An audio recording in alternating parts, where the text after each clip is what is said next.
I think something happened to the stream. I'm not sure, but apparently it just wasn't getting pushed. We turned around and did our mead preparation in the first part, and we're now on the second part. I've got nothing left to do, so I think that we're gonna let the crew roll in, and we're gonna turn around and enjoy some lovely pre-ground premium tobacco products. YouTube makes me say that, by the way. And we're going to enjoy them while we wait for the stream to roll in, because without the viewers, the stream goes nowhere. Without the viewers, the stream goes nowhere. We get lost along the way. But hey, we're in the studio today.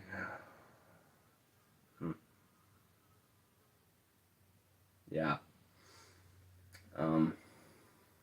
Still really don't have any idea of what we're doing today, other than we did our fermentation. It really is weird when there's no one in the studio and when we don't have anyone in the chat. Slow show, slow show.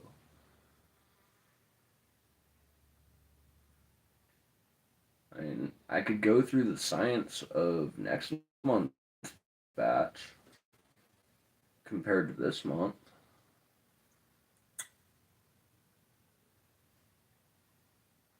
I mean, it's not like there's anyone here to bore at this point.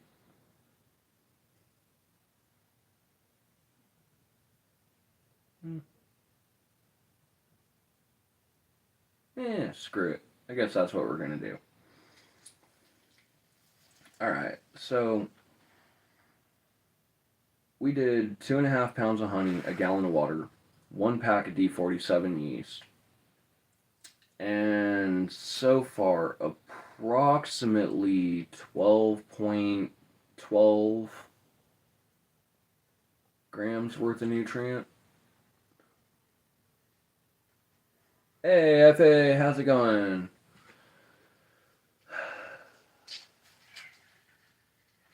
So, as we were with our previous batch of mead, we did 2.5 pounds worth of honey, the 1 gallon of water, the pack of D47 yeast, and approximately 12.12 grams as of today of yeast nutrient. FA, sorry man, no can do. The first day on the stream, you don't get mod. That's not how it works. But I appreciate the effort and appreciate the try. To the other 15 viewers in the background, feel free to leave a comment down below. We're just getting into the science of of our current batch of mead and what we're going to be doing for our next batch instead of a honey wine. Ultimately, with everything that we've done for this batch so far, we started out with a starting gravity on our mead roughly of 1.080 to 1.085. That's what we needed to be able to get to that approximate ABV of 11 to 12%. Okay? For the science nerds out there, it breaks down to like 215, 230 grams per liter for sugar. Okay? Now, ultimately, we're on day 5. We got 15 days left for fermentation. So we're going to degas that mead probably 7 more times by the end of the week. Well, by the end of this run. And then after that, we'll see if the fermentation is ended. And if it has, we'll turn around and end up racking it over into the next bottle. If not, we'll let it go for a little while and go from there. But we've got the rest of our equipment for the fact of the fermentation process coming in here by the 25th, roughly. Oh, not painting. Mama Canna actually went online and she found a couple of tapestries that she liked. That one just happened to be the first one that rolled in. So, that moment of, yeah, it's awesome not having to use the green screen anymore. But yeah, clipping, for what it's worth, okay? We're doing our first batch as the honey wine for the mead, alright? The second batch, reality, we've already got our grape juice for it. It's just one of those. But honestly, man, I'm gonna look into the fact of turning around and possibly making a watermelon batch. Now, as to whether I can legally send that to you or not, that's a whole different question altogether. Okay, I started checking into it, and there's a lot more legalities than I thought about that. Okay, but if anything, I might be able to give you a step by step by like the third batch that we do. Yeah, I know that question right there. I started looking into the logistics of it, and yeah, apparently, okay, and mind you, this makes no sense to me, but apparently it's illegal to turn around and send someone a bottle of wine. You can't even send it as a gift. I don't get it. Does it squirt though? It can. It very easily can. If you over swirl it, if you turn around and go through and add your nutrients too quick, it can definitely spurt and cause a geyser. But yeah, I don't know what the hell is wrong with the federal government that we can't send a friend a bottle of wine, but man, honestly, if I can't send it to you, the best I can do is a play-by-play of how to make it at home. There's nothing illegal about fermentation. Just don't go distilling. If you go distilling, first off and foremost, just know that we're not legally allowed to. You probably really shouldn't do it. But if you do, just remember to be safe. We don't want nobody going blind out there. But yeah, worst case, I'll do a play by play on it. I'll turn around and end up filming the process of it because yeah, we're gonna keep going with the fact of our actual fermentation processes. I mean, this is only the first batch. We've got plenty of batches to go from here.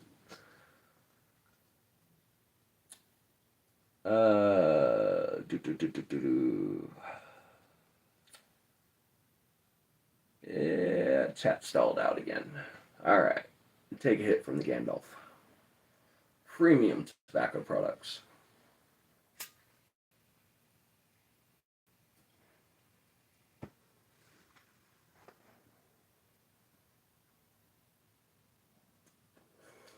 Just remember, folks, it's YouTube that makes me say premium tobacco products on that.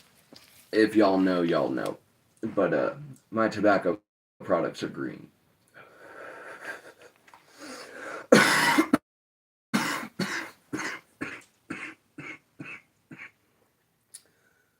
Oh man, 6 people in the background. I know Clippin's one of them. I'm pretty sure Anthony's still here. Oh, down to 3. All right. Well, who's got something to throw into chat? Because the show only goes forward when other people are involved in the chat. Yeah, I know, Clippin. You're there listening. I know. I got plenty of background stalkers. We're back up to 7. Anybody that's watching right now, if you feel like it, throw a comment down below. But yeah, I've already ran through the fermentation process in the first part of this before we ended up starting up the secondary part of the stream. We haven't got that one out as public yet. I wasn't going to rush it. But we have given up on the recording of the process with the fact of the camcorder. We just can't get the files to upload. YouTube's just not having it, I guess. The files are not the way that they want them or a compatible size that'll do it. Alright, Clipping. Catch you here when you get back.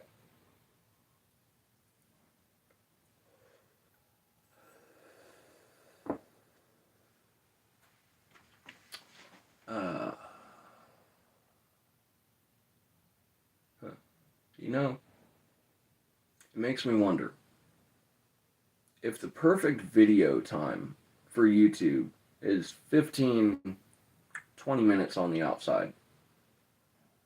Would that mean that by that logic, the perfect live stream time would be 15 to 20 minutes at a time?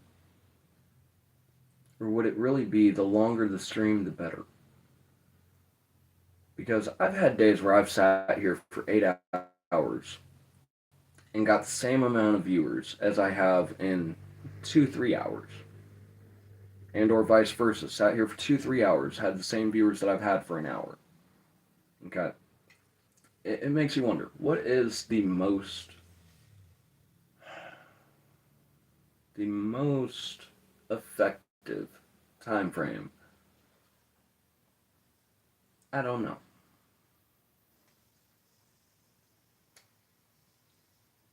But I'm your host, Canna, just waiting for the next person to pop a message down in chat.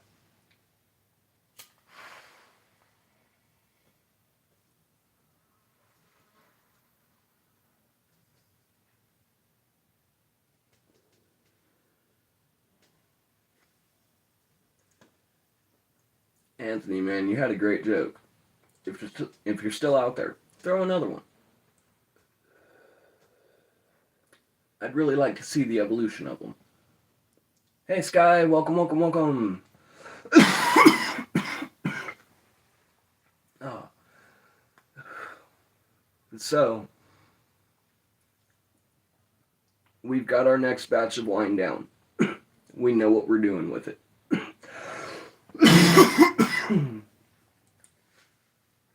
We're going to take 100% grape juice. We're going to modify it a little bit. Add a couple of additives to it. Ferment it down. And see what we can do with it. But our next batch is going to be more of a, shall we say, hooch wine. Because France will never allow it to be called wine.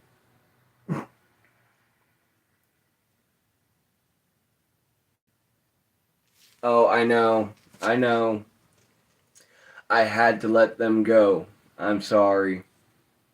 I'm sorry. I can't have them around my neck if I'm not using them. I can't do it.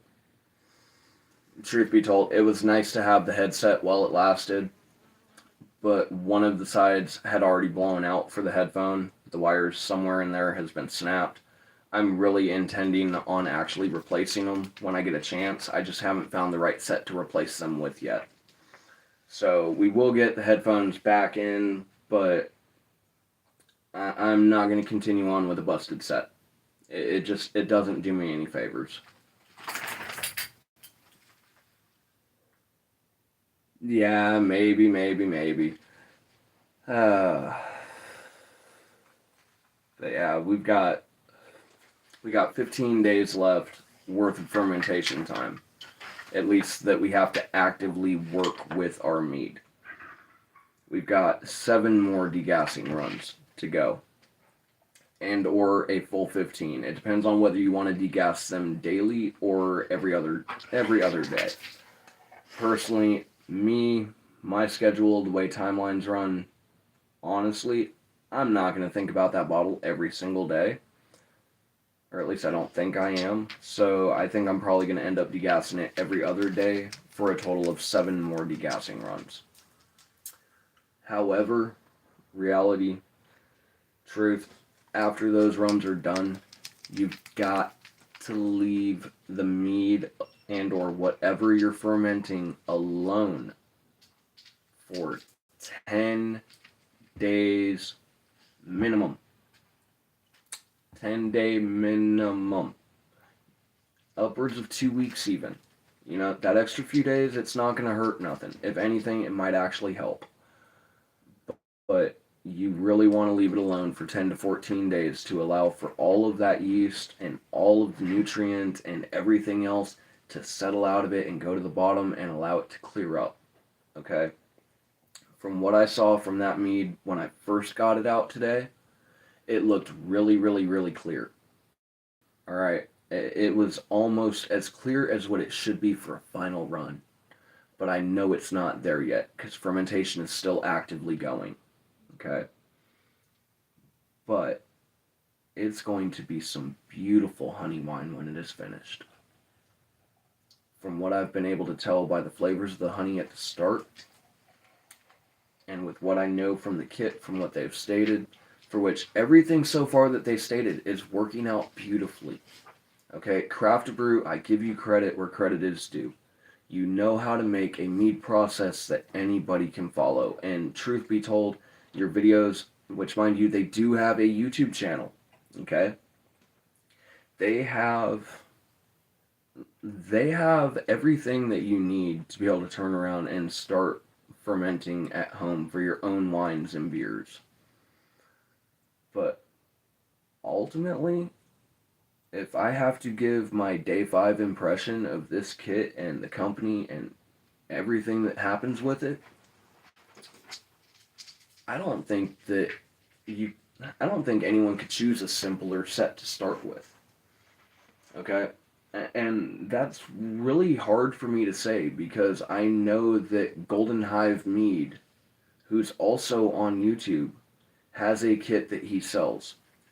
Now, I agree. His kit, I like the fact that it's got the fact of the nozzle, the like the old tea jars that you would turn around and pull the spigot so that way it would turn around and allow it to go into your cup. Yeah. Those, I like the thought of that in the brew process, but at the same time, I could turn around and get the same conceptual idea from Walmart for like $20 because it's literally just a pitcher jar. Um, no shade on him. I respect the hustle, but I can't see spending as much as he wants for his kit when I know that I could get the same equivalent after we re-rack this for for less than what he wants. You know, it is what it is. But ultimately, no shade on him. He's an awesome mead maker. He's got some well created content, and honestly, that man, he's good at what he does. Anybody that could take root beer and turn it into beer, you got to give them credit where credit is due.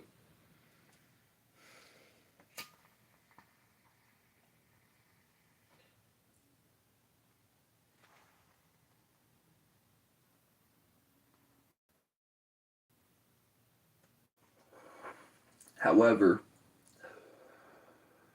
unlike unlike the mead that we're making now, our next batch, it's not going to be the 11 to 12% that we were looking at with this one. Okay? Our next batch, we're going to bump it up to literally as high as the tolerance of our yeast is going to allow, which for IBC D47 yeast is basically 14 to 15%. We're going to get a 14% wine out of our next batch. That's without a doubt. We know how much sugar we need to add into it. We're ready to do the work for it. We're ready to get down and dirty and into the process of making it. It's just not time yet. However, as we were saying earlier for clipping, we're going to turn around probably on the third run. It's probably going to be a watermelon. And I've got some special ideas for how to make that work. Because I'm going to do some science with that one. Because one of our mods over there, Clippin', he turned around and he made the notation that back in the day, he had a watermelon wine. And don't ask me why, it's the concept of it, that it triggered something in me that, truth, I think it's a little bit of the remainder of my great-grandmother in me, from when she was still around, that not only is it intriguing for the concept, but for someone who hasn't had a watermelon wine in forever since the last time they had it and it was the only time they ever found it, that sets a challenge for me. And I think we're going to do that in 2 separate batches. I think one of those batches is going to be 100% watermelon juice. Nothing more. Okay? Just straight watermelon. And the other batch, now that one I think I'm going to have a little bit of fun with. I think that we're going to take that second batch. we're still going to go with 100% watermelon juice. Okay.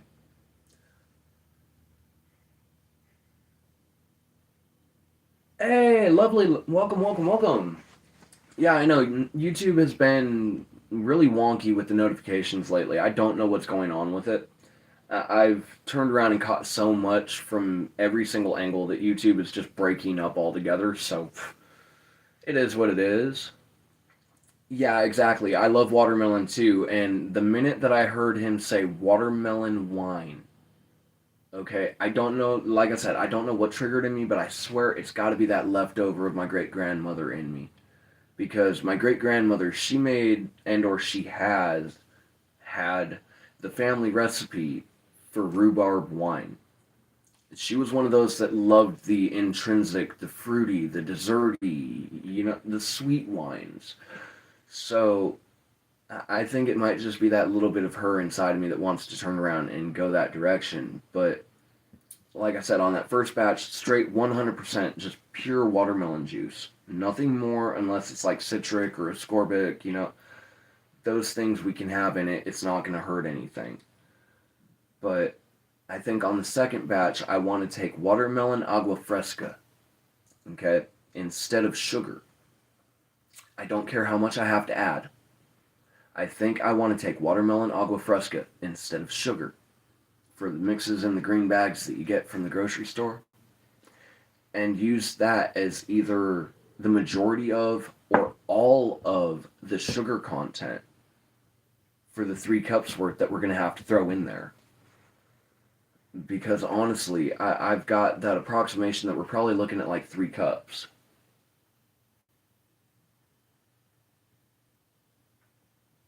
See, I don't know. And the other side of this is I'm not sure what would happen with the flavor profile of it ultimately. Because watermelon is almost purely water. The melon part is so minuscule in the flavor of it. But I think that the Mexican agua fresca would turn around. Hold on, y'all. I gotta turn that light on. Wrong light. Right light. Oh, okay. But I think ultimately that the agua fresca would turn around and bring enough sweetness and enough watermelon backing back into the juice that though it might not be 100% natural, as long as it doesn't have the wrong preservatives in it, it'll be just fine. Even then, the worst thing it could do is try to stall out the batch. And that just means that we've got to get those yeasts pre-prepped and really, really seriously ready to go in there to be able to turn around and ferment it. Which means all we've got to do really is turn around and kick up the nutrients a little bit. Turn around and wet start our yeast like we did this last batch. And then go from there. But I have no idea whether it was a sweet or whether it was a... I'm not going to say a sour, okay? I don't see it going sour. I see it going dry.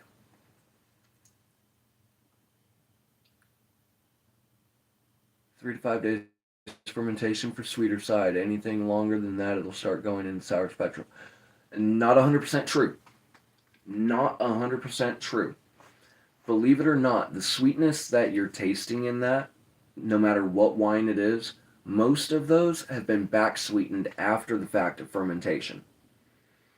A lot of the sweeter wines have been back sweetened after fermentation to bring back that sugar content after the fermentation has been made to where it will not continue. Yeah, great grandma used to take me to a lot of wineries growing up, and I may not have been allowed to drink there, but I sure picked up a lot of stuff over the years as to how they do their processes and how they work through it to be able to make the products that they do. I gotta take the neck off there for a minute. And we need to do... Oh, you're too big. No, no, no. Okay, fine.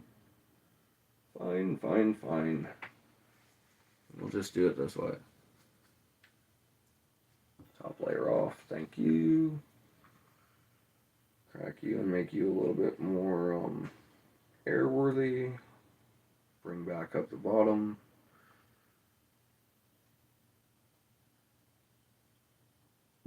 Ooh. Actually, believe it or not, lovely, that is not completely off the topic.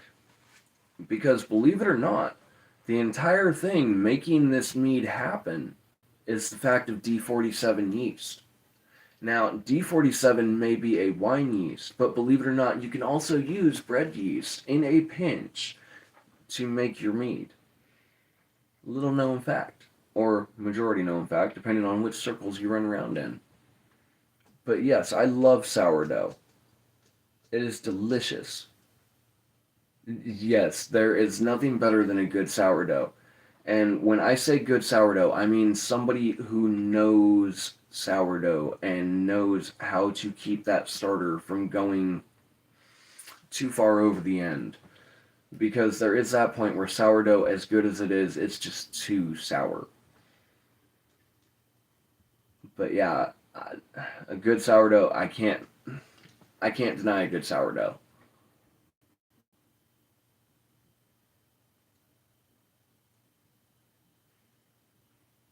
On its third day, then it should be going along pretty nicely then, actually, if I'm not mistaken.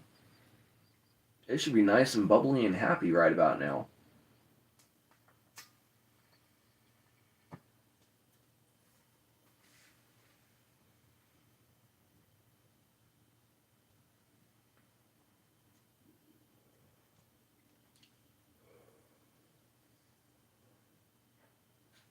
Oh yeah, nice and bubbly. Uh, I don't know what it is about yeast, okay? And it might just be a select few of us. It might be a larger portion than we think. But it's something about yeast and the things that they can do. Okay? Yeah, yeast infections, we get it. They're not fun. That's on the negative side of their impacts and things they can do. But in the long run, I mean, if it wasn't for yeast, we wouldn't have bread, we wouldn't have beer, we wouldn't have wine, we wouldn't have anything to fuel a party. Well, now I cannot say that I have not been tempted by the temptations of the bread maker.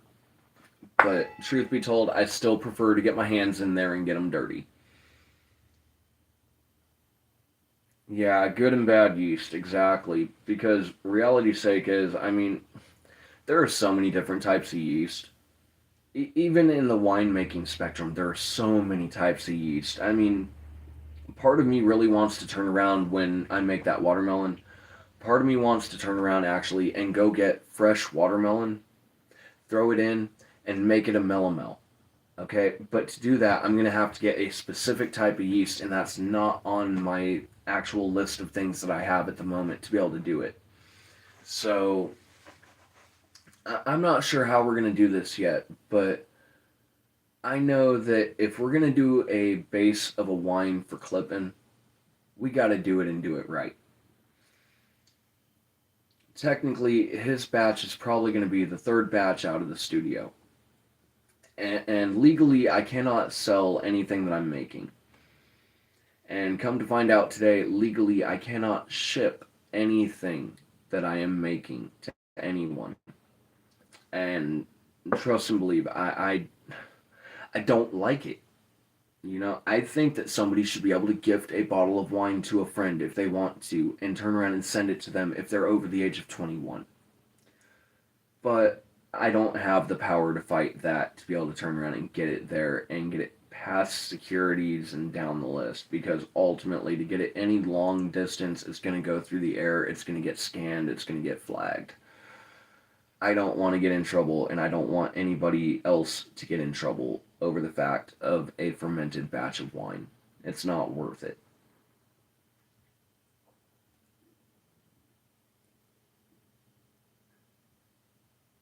Yeah, I know, and that's the thing that I'm really glad about with this mead kit is that Craft Brew, the company that made it, they did it to where it specifically should set at semi-dry. Now, dry, you're not going to have any sugar at all left. Okay, zero sugar. The yeast have eaten everything. we're probably going to get a dry wine out of that batch because we're going to push it to its limit to get that alcohol percentage in there. Okay. But this one, we're only looking at like 11, 12%. It should be a semi-dry. It might finish out to a dry. But the beautiful thing about mead is if you don't like how dry it is, all you got to do, take a spoonful of honey. It doesn't matter what honey, any honey. Take that spoonful, dip it into your mead, stir it around. It'll fix it. Yeah, pasta and dry wine, that is actually a thing. Believe it or not, I do believe that is actually the proper wine pairing for a pasta. Depending on which color of wine and technically which type of pasta, because, well, that list is so extensive. And speaking of extensive lists, has anyone seen the new list of things that the federal government is not allowed to say inside of any form of document? Because I have.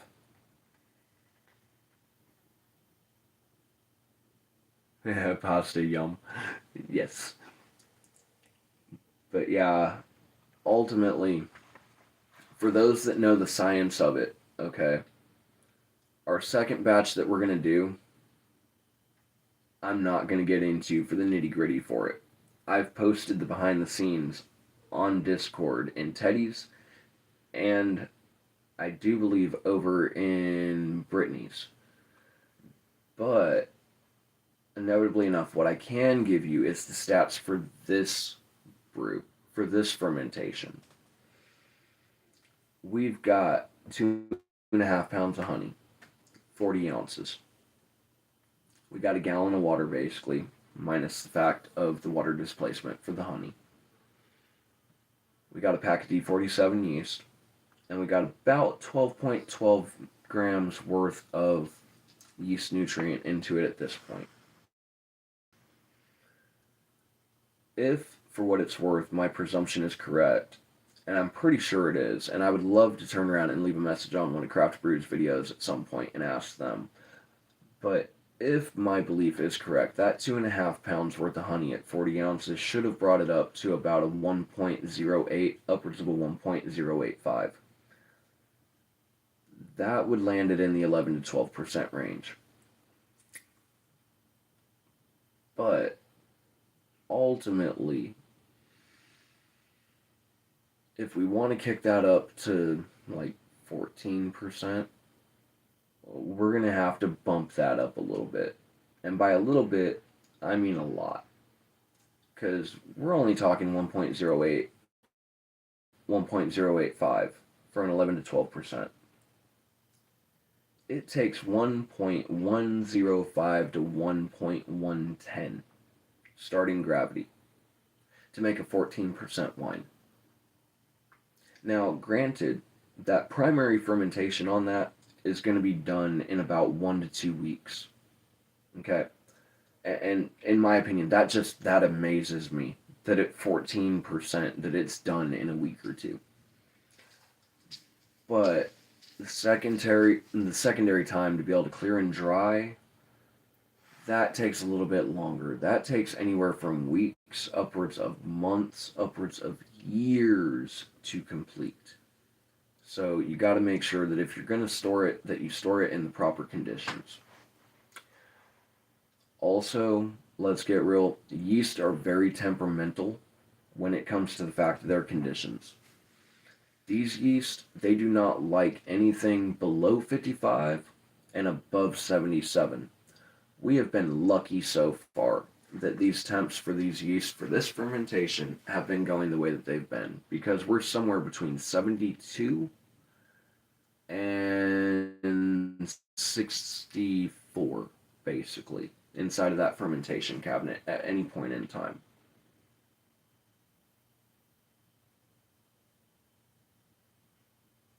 Oh, you want the honest truth? Okay.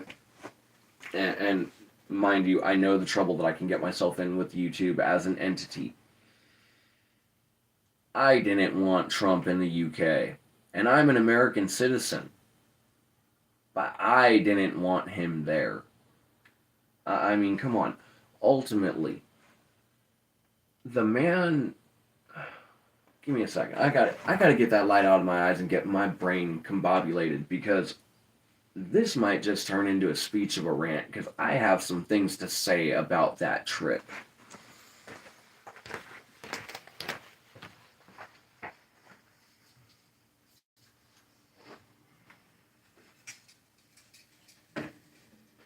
Sorry, I gotta cut that light out of my eyes.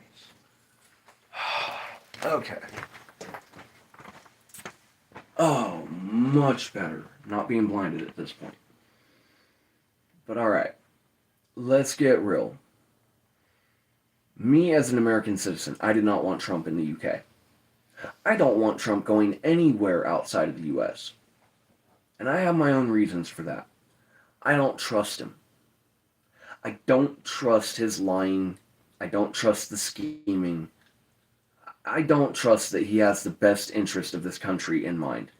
Just look up the federal list of words that you cannot say in the federal government now because of the last order that they themselves allowed to go through. I was reading that list earlier today, and the things that they took out is anything and everything that he's being accused of, that he's been proven for. You can't even turn around and say sex worker at this point. You can't say LGBTQ. You can't say transgender. You can't say trans troops. Okay, the man is erasing things.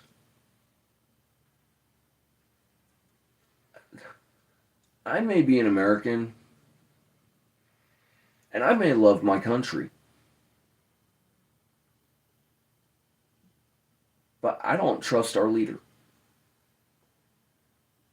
Straight up, the last time a leader took actions like this, let's just say that it ended up with trains and fire. And that's as far as I can get into that without getting myself in trouble. Because the overlords are censoring everything now. I mean, I love my country, I do.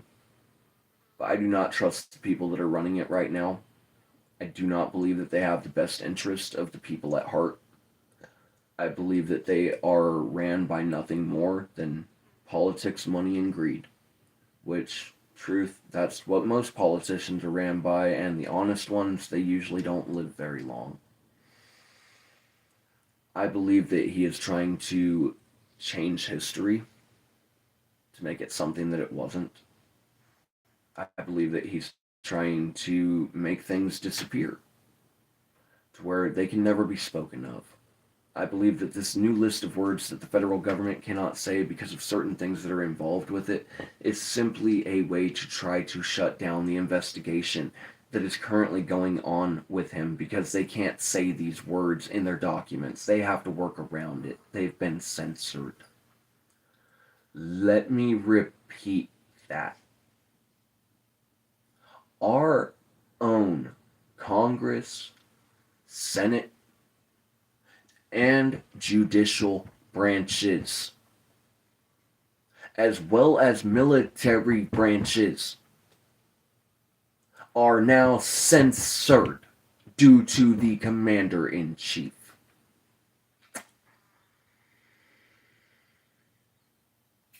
Does anybody see the problem with that?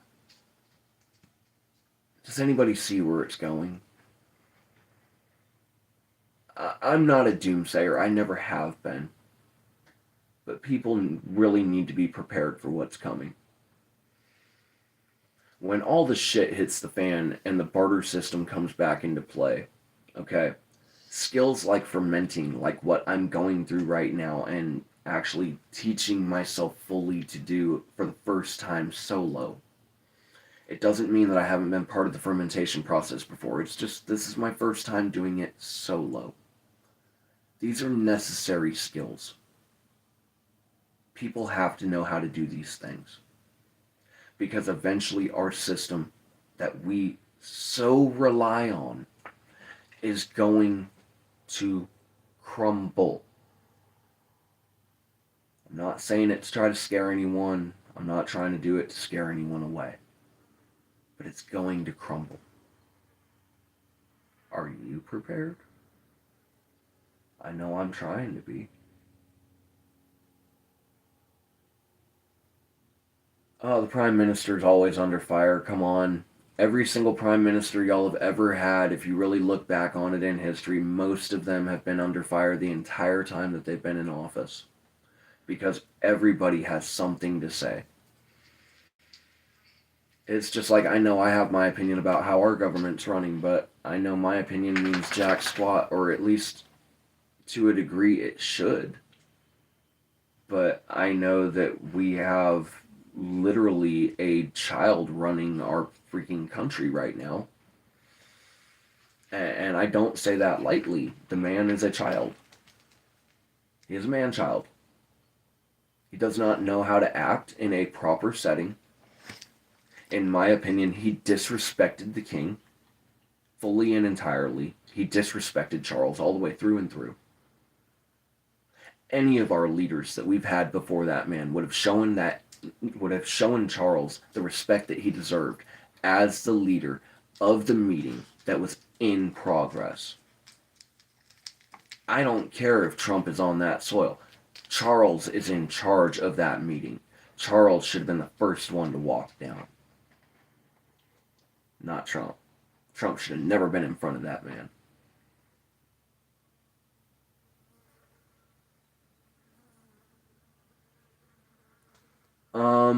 Mary, Megan, Mary, Mary,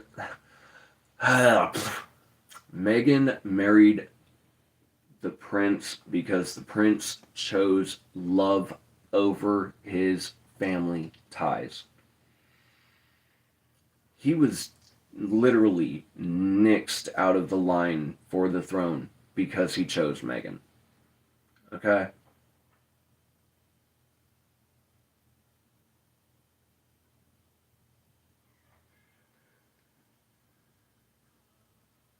No, I'm not trying to get him mad. I just, as much as I respect Grandpa, I disagree with his opinion of the man that is leading this country. It may just be the fact that we're two different generations.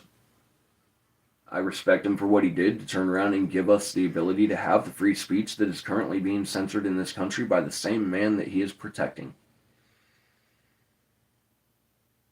But I'm doing what I can. But reality's sake is, I'm sorry, I'm not going to censor myself for a literal spray tan nightmare of a child running our country. If anyone was to look at the federal list of words that have been banned for the federal government to use, you would understand why I'm at the point that I'm at. Up to this point, I've tried to be respectful to that man. I've even called him our supreme leader at one point, because he was honestly on the verge of taking that push to become an actual leader.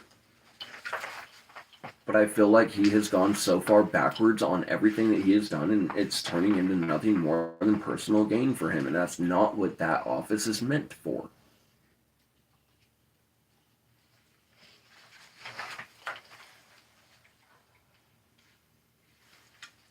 Like 50 days? Shit. Yeah. Exactly. Not to mention the fact that we've got the fact of the Nuclear Regulatory Commission, who are losing employees to the point that they're calling it a literal staffing bloodbath. And they're leaving because of the commander-in-chief. I grew up in a military family. I understand the meaning of respect for those that are in a higher command or authority, especially as nothing more than a civilian who has been refused from the military, including the Coast Guard, due to his psychological profile. But you know the beautiful thing about autism? It doesn't just dumb people down. You get your high-functioning ones too. Hi. Welcome to my world. where we piece together the pieces that they don't want us to piece together. That less time than a cabbage lives. You know, at 55 days, you're right. A cabbage would live longer than that. Oh, that is just... Oh, that's beautiful. That's beautiful. We might as well enjoy it while it lasts, folks. Because truth is, the way it's going, it's only going to get worse. And for those that aren't being affected, y'all are going to end up being affected. Y'all thought the tariffs were bad? That's nothing compared to what this man is financially capable of. He's bankrupted 7, count them 7, different multi-billion-dollar companies. Bankrupt. He's in command of our entire country's financial. Do you trust him with it? I know I wouldn't. That's just me, though. Personal opinion. And I love you, Grandpa. But my other grandfathers fought for the same right to freedom of speech that I'm enacting right now. And I'm pretty sure that YouTube's probably going to punish me for it in the long run.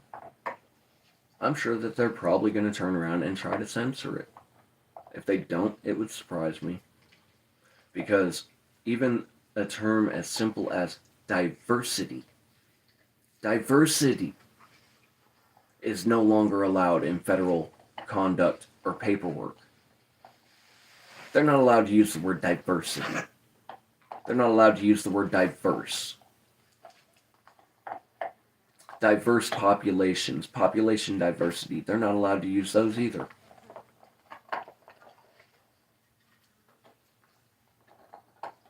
Oh, he's not. He's over there munching on a bone. He's perfectly fine.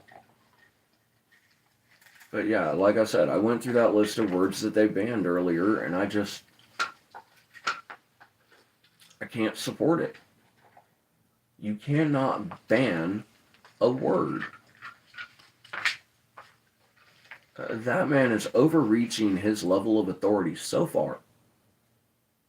And if anyone can't see the correlation between him and other leaders of the world that are of a certain dispersion, like the fact that he's already dictated that the American people want a dictator twice, that we want a dictator. These are things that he has said for the nation to hear, or for the nation to be told because he was being interviewed. He opened the door to these conversations. And now he wants to censor free speech so we can't talk about it and the government can't talk about it. I don't think so. That's not how that works. My great-grandfather would punch him in the throat if he was still alive. God bless the Navy.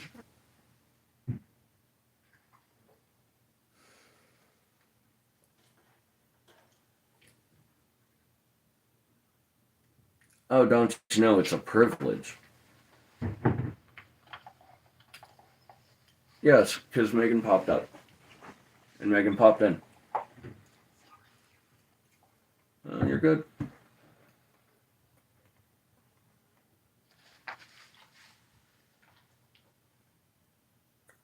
Yeah, I know. He'll always be a what's it. He'll never be anything other than a what's it. But I don't think he's legitimately someone that should be in the position of power that he is. Why the fuck did we hand it to a billionaire? And I'm just going to break it down simply for the American people. Why did the American people, when most of us, the majority of us, are actually living under the poverty level? If you really look into the fact of where poverty limit sits, most of us make enough that we sit just under poverty level. Why did we elect a billionaire? They have no clue what the normal population needs. What were we thinking? Oh wait, that's right. I didn't vote for him.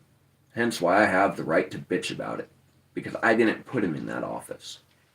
The ones that voted for him did.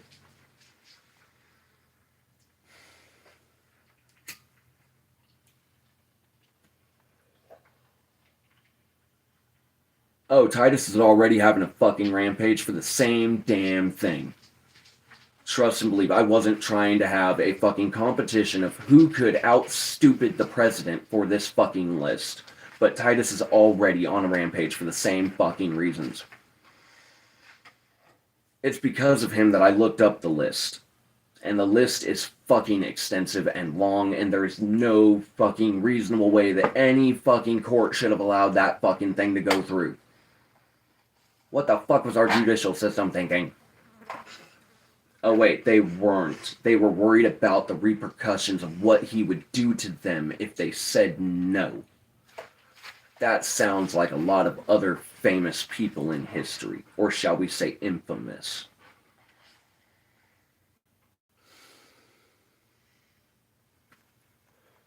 But yeah, this country, freedom of speech is going to the grave, unless we fight for it.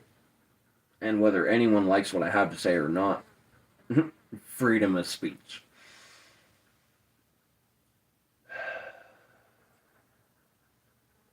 I wonder what our founding fathers would say.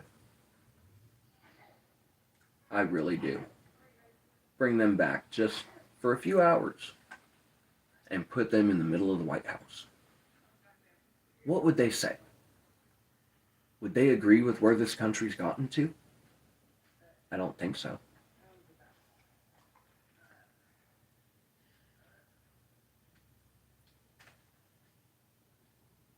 No, he can't.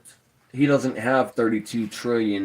He's not a trillionaire, and he's bankrupted count them, 7 different multi-billion-dollar companies. The man has ensued more debt than he has cash in his bank account. I know.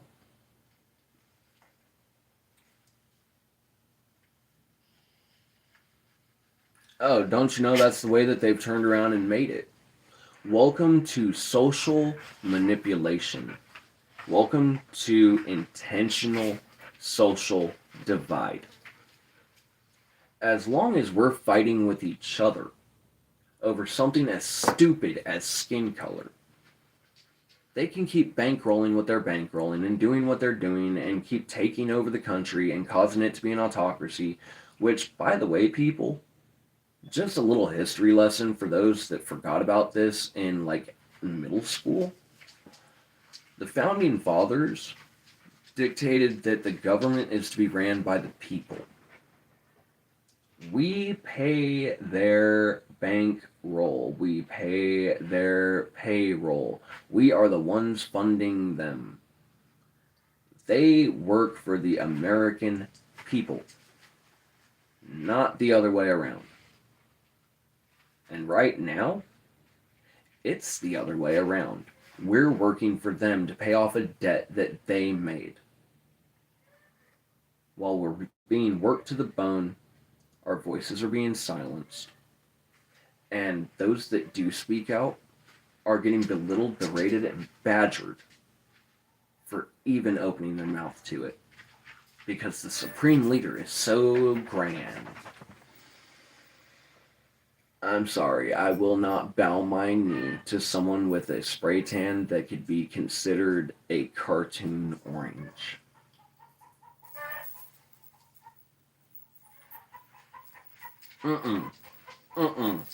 This is not what they had in mind at all when they built this country.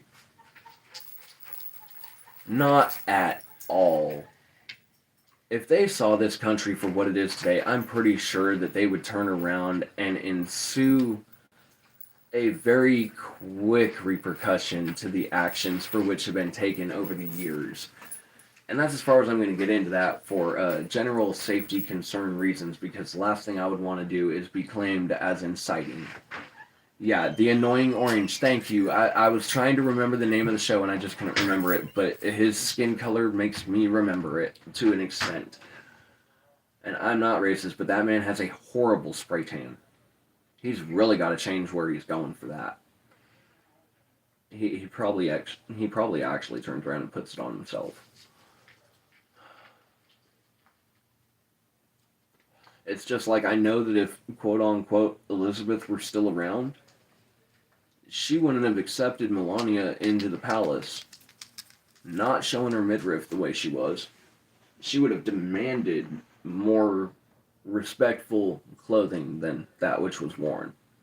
And it's not on me to turn around and dictate what someone can or can't wear, but if you're going to a formal international meeting, you might want to dress business casual instead of Saturday night.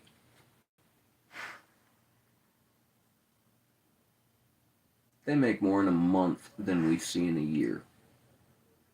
Let's get real.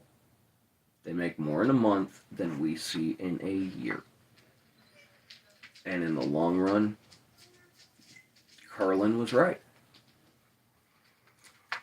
The rich take all of the money. They pay none of the taxes. The middle class pay all of the taxes. They keep very little of the money. The poor are just there to scare the fuck out of the middle class. But what the middle class doesn't realize is they are becoming the poor. Like I said earlier, most people nowadays, they don't realize that if they look up the median for the fact of the poverty limit, they fall under it. Me working a full-time job at 32 hours a week, I fell under the poverty limit. I still, to this day, fall under the poverty limit. Even with a job.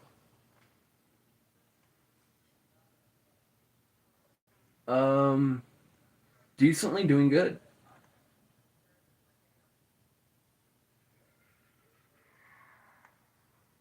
Yeah. Lack of retirement, that'll never change. That'll never change. The retirement age has only been getting higher and higher.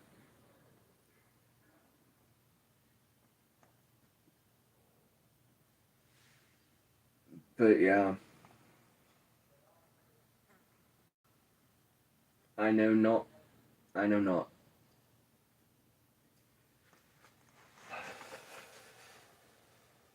2028 can't get here fast enough.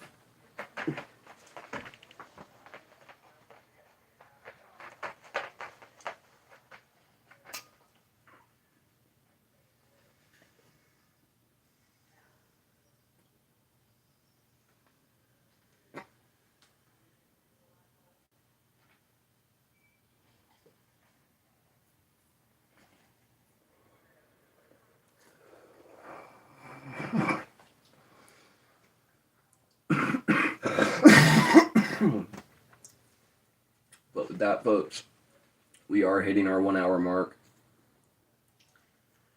I think we're going to cut today's show at an hour. Maybe, Sky, maybe.